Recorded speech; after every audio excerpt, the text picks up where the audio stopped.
시작하기에 앞서 구독과 좋아요 안 하셨다면 구독과 좋아요 꼭 한 번씩 부탁드립니다.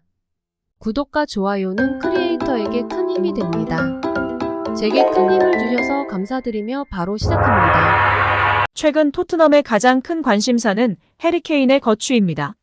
이는 우리 국내 팬들에게 손흥민의 거취에도 큰 영향을 주기 때문인데요. 케인을 이적시키고 싶지 않은 토트넘은 최근 뮌헨의 2차 제의 1,100억 원의 이적 제의도 거절하고 케인의 이적이 불가능하다는 뜻을 내치쳤습니다. 여기에 토트넘은 해리 케인에게 주급을 2배 인상해주겠다는 파격 제안을 한 상황입니다. 이에 레비 회장이 토트넘의 주급 체계를 정리하기 위해 기존의 2위였던 손흥민을 이적시키기로 결정했다는 보도가 나오고 있습니다.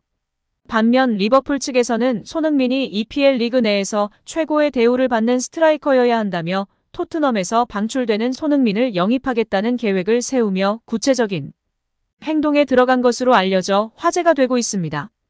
영국 매체 이브닝 스탠다드가 보도하였고 국내에서도 보도되며 많은 팬들이 주목하고 있는데요. 자세한 내용 알아보겠습니다.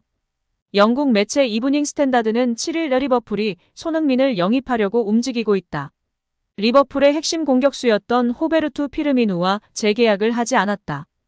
이에 따라 자연스럽게 손흥민의 자리를 만들었담라고 보도했다. 이어 피르미누가 지난 5일 사우디 프로리그의 알아흘리 구단으로 이적했다. 리버풀은 피르미누와 재계약하지 않았다. 그를 자유계약으로 보냈다. 그는 모하메드 살라, 사디오 마네과 함께 환상적인 호흡을 보여줬지만 이제 리버풀 구단은 살라만 남아있단라고 전했다. 그러면서 보이르겐 클롭 리버풀 감독이 손흥민을 영입해 살라와 손흥민을 득점 1위 듀오로 만들려고 한다. 클롭 감독이 손흥민을 영입하려는 의지가 강하다. 다니엘 레비 토트넘 회장도 이적료로 6천만 유로 약 857억 원만 제시하면 손흥민의 이적을 허용한다는 결심을 굳혔다. 이미 리버풀은 그의 이적료로 6천만 유로 준비를 끝마쳤다. 이제 손흥민의 선택만 남았담라고 말했다. 손흥민의 주 위치는 좌측 윙어이며 중앙으로 이동해 연계하거나 직접 슈팅을 가져가는 플레이를 선호한다.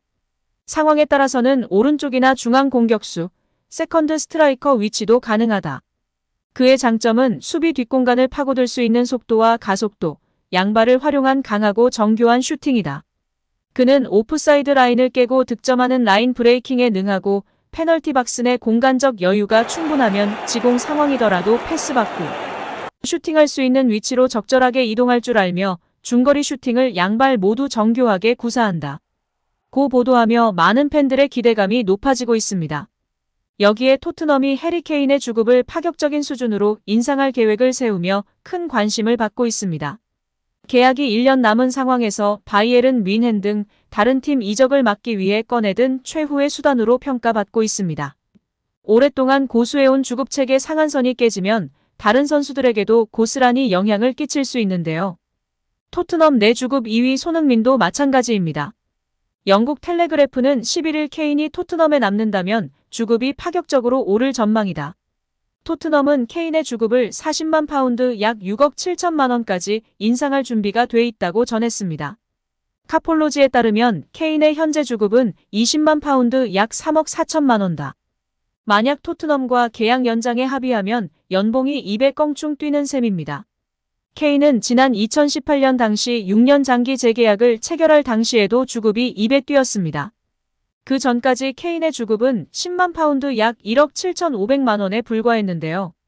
케인의 기량과 팀 내 상징성을 고려할 때 케인의 주급인 20만 파운드는 자연스레 토트넘의 주급 상한선이 됐습니다. 손흥민은 2년 전 토트넘과 계약을 연장하면서 14만 파운드 약 2억 4천만 원에서 19만 파운드 약 3억 2천만 원로 주급이 올랐지만 케인에는 미치지 못했습니다. 현재 팀 내 주급 2위입니다.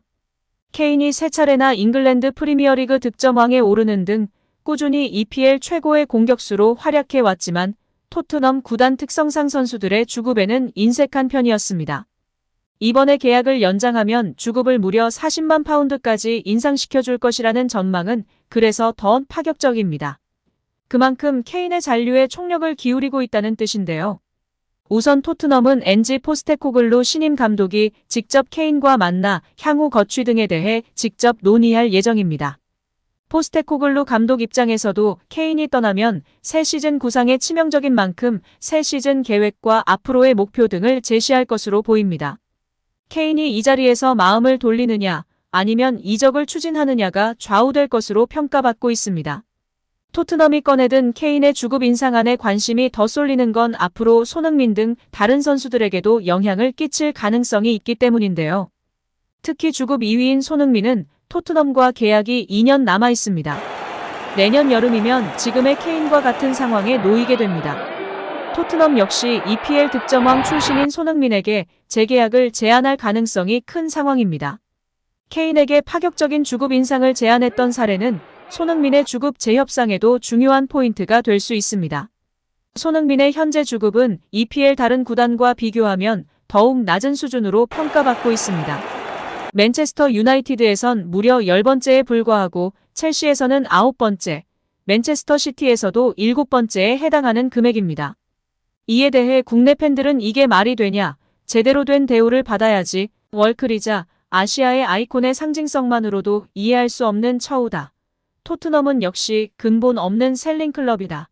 셀링클럽답게 빨리 팔아라, 명문 B클럽 흉내내지 말고 손흥민 보내줘라 등으로 분노를 표출하고 있는 상황입니다. 토트넘 구단이 필요에 따라 주급 체계를 깨트릴 수 있음이 확인된다면 손흥민은 그에 합당한 대우를 요구하거나 다른 구단으로 이적을 원하는 근거로 삼을 수 있기 때문에 매우 중요한 시기입니다. 케인의 주급 인상 가능성이 떠오르는 건 손흥민에게도 중요한 소식이 될 수 있다고 평가받고 있습니다. 한편 스페인에서는 이강인 선수로 인한 발렌시아에 대한 들끓는 비판이 끊이질 않고 있습니다. 스페인 언론 엘데스마르케는 이강인 영입을 위해 PSG는 2,200만 유로 약 313억 원을 지불했다.